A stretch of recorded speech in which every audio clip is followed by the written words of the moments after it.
Hey everybody, Aaron J. Anderson here at aaronjanderson.com.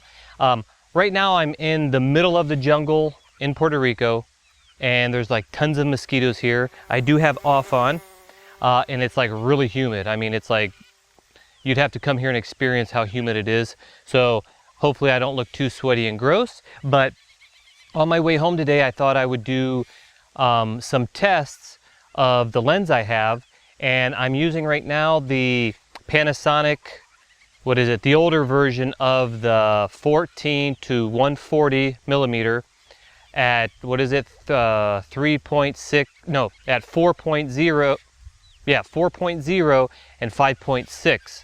I read, this isn't a test, a lens review, so I'm going to skip everything else, but that's what I'm using right now.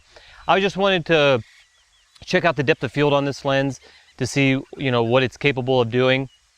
About lenses, a lot of people have been asking me what lenses do I use, or they are asking me a lot of questions about, actually I'm using my app right now too to, I don't know if you could see that, to see myself, which you got the GH4, you got this awesome app. I'm actually at 140 millimeter right now, zoomed all the way in, and I've got I'm about 20 feet away from the camera, and I've got an audio cable going directly into the camera. And I mean, with this app here, is one of the reasons why the lenses I choose, that I'm going to tell you here in a minute, but you can pull focus on here, you can monitor yourself, you can start and stop recording. I can see that it's still recording here. I could see exposure, I could change everything. It's really amazing. So anyways, I used to use, when I first got the, sorry, there's a lot of different bugs here. Okay, so we had a little bit of local traffic there, and to pick up where I left off, you're going to find out that it's not very fast for indoor shooting with available light. Even at 2.8 sometimes, which I went to zoom lenses with 2.8, sometimes that wasn't enough. And then that was from the Canon lens, Canon cameras. Then when I went into the GH2, I started using Micro Four Third lenses, the Panasonic 20 millimeter 1.7, and that's amazing lens. And then I use some adapters for my Nikon lenses, manual lenses, and so forth. Then the GH3 came out, and I bought a Olympus 45 millimeter 1.8. So the 20 millimeter Panasonic lens and the Olympus 45, those lenses, like, I mean, I use, if you ever see my short film Clandestine, the sci-fi short film, the only two lenses I used was the Panasonic 20 millimeter 1.7 and the 45 millimeter 1.8 Olympus lens. The only lenses I used, and they worked. I mean, go watch if you didn't see it. That's all I used, and they work perfect because they're fast, so they're good for low light.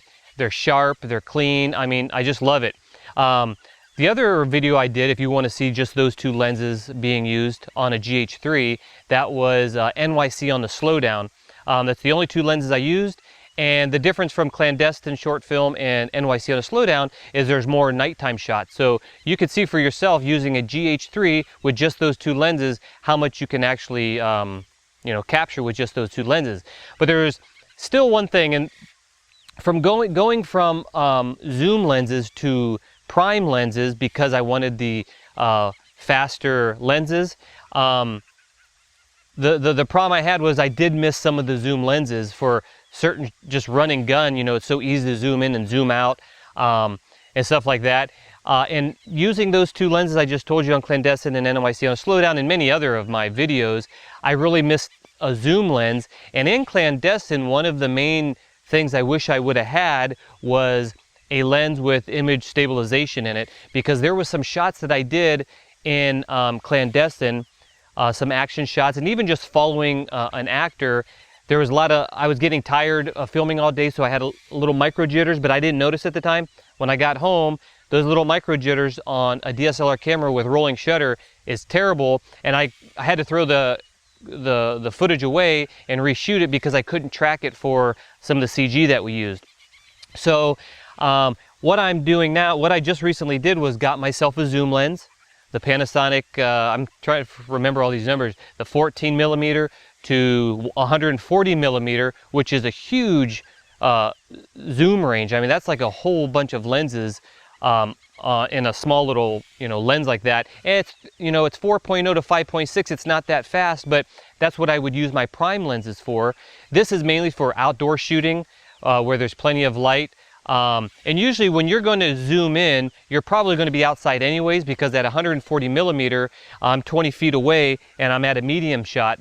So in a lot of conditions, you're not going to use that zoom lens indoors. So the 5.6 is fine. And that's what I'm at right now, 5.8. And you can see the shallow depth of field. For me, at 140 millimeter, 20 feet away at 5.8, it's as opened as it gets. You can see that it's pretty, for me, it's the shallow depth of field, or the blurriness of the background is completely, I'm happy with it. So the cool thing about that is I don't have to use an ND filter because it's 5.8, which, doesn't let a lot of light in. Now, it is an overcast day and I am in the jungle, so there's a lot of canopy above me. So if you wanted to keep that in a bright daylight, you would need ND filter. The other reason I got that is my 20 millimeter Panasonic lens on the GH4, shooting in 4K, I forget what the crop is now, but it's more than 2 times. So that 20 millimeter becomes like a 40 millimeter, and that's not quite wide enough for some establishing shots that I was having issues with. Like if I were to go to the street on the sidewalk and do an establishing shot of my house, it's a 2-story house, I can't get it all in with 40 millimeters.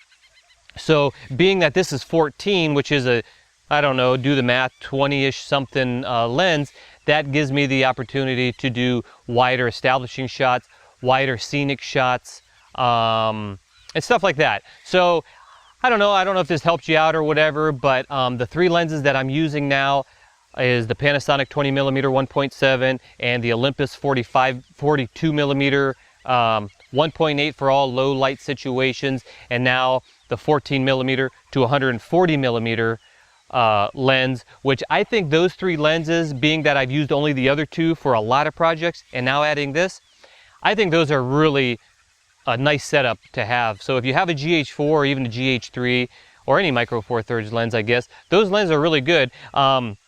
And like I said, I'm doing a test just to see what the shallow depth of field is with this lens. I don't know what else there is to say. One thing that I got rid of the pocket, the speed boosters, is because they're really great, but I just was really missing the autofocus of Micro Four Thirds lenses. Like NYC on a slowdown, that was with Micro Four Thirds lenses, so I had the ability to autofocus. Now I never use continuous autofocus, I just use autofocus. So when I see a shot or setting up a scene, I focus once and it's good, and then I roll film. NYC on a slowdown, it was running gun, so I was getting down on the ground and just before, like if you look at it, there's this little child on the ground being spun around, and there's this 2 married couple kissing for a photo. If I would have had a manual lens, I might have missed that, because just walking, I saw the opportunity, boom, autofocus. So I really missed that, and you don't get that with the speed boosters. Now I know they have a speed booster for EF lenses that gives you that, but I heard it's really slow.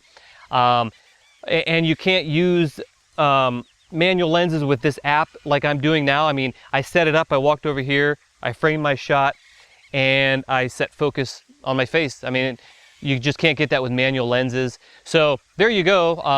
Hopefully that answers some questions that people's been asking me.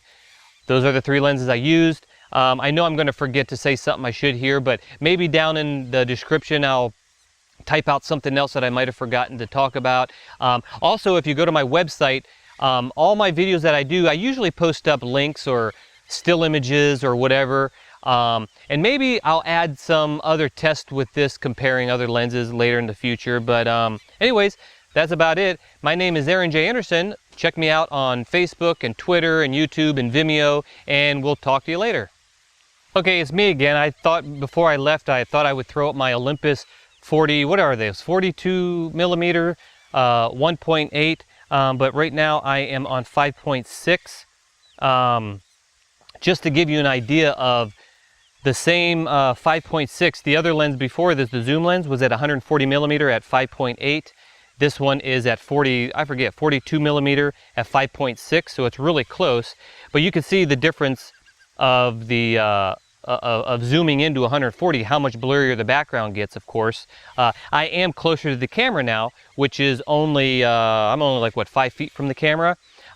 One thing I was thinking about, if you're going to use that other lens for interviews and you want to zoom all the way in to get that shallow depth of field with the wide 5.6 or wide 5.8 aperture, that means if you're the only person, you're the cameraman and the person asking the interview, that means your camera is going to be, let's say the interview set up behind us here, that means your camera is going to be so far away from you. But with this app, you can actually kind of control things. So you might be able to use, you might be able to go far away from a lens like that from the camera. I don't know if that's going to be really good. It's better if you're probably close by the camera for whatever reasons. But there's what the background looks like at the same settings, basically. I'm further away from the background, and I'm zoomed more out, I would say, so it's not going to be that blurry. But right now I'm going to switch it to a 1.7, and because I don't have my ND filter, I'm going to crank up the shutter speed just so we can keep exposure. So let's check that out real quick. Okay, so there we go. What are we at now, just to make sure? Now I'm at 1.8, which is the widest this lens aperture gets on this lens. And now you can see the blurriness of the background is just by looking at this. I'm not at home looking at this while I say this naturally, I'm looking on here, but it looks like it's about the same blurriness. So you can see if you just have that zoom lens and you zoom all the way in, even at 5.8 with this same medium shot, you can get blurry backgrounds, you know, shallow depth of field. So I had some questions on that. I thought I would answer that before I left this the jungle here, and I think that's about it, guys. Hey guys, me again. I'm running with this. Like I said, I didn't even plan this. I was driving home, said let me see the shallow depth of field. So I said, you know, let's zoom all the way out 14 millimeter, and I'm in the same spot. That coconut was what I was using earlier when you saw me when I was zoomed in, and I'm 20 feet away from the camera using my app here, and you can see 14 millimeters is really a nice wide shot. As you can see, I mean, I didn't even touch the camera, you know, I'm just like right there at my feet there, and you can see the space. And so that camera is really amazing so far. Now I'm out here using it for the first time. I'm going to take all kinds of different shots and sceneries and see what the quality of this lens is. Hopefully it's going to work out great, because so far I'm really liking it. So another thing real quick, it's not a review, but I think I touched on it but didn't go into detail. The optical image stabilization on this lens allows you to car mount it.